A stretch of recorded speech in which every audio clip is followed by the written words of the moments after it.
مادر شخصی است که حتی دنیا با تمام هستیش جای او را گرفتن نمی‌تواند.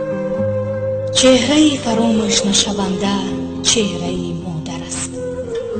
مادر آفتاب خانه است. اگر در عائله مادر نباشد، کودک به مثل میوه‌ای که آفتاب را نمی‌بیند کلان می‌شود.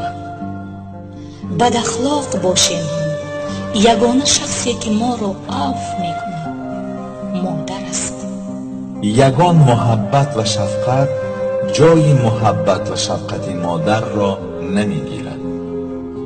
در دنیا یگانه زنی که ضرر نمی‌رساند مادر است.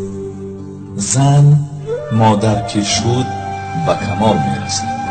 به مثل مادر یار، به مثل وطن دیاری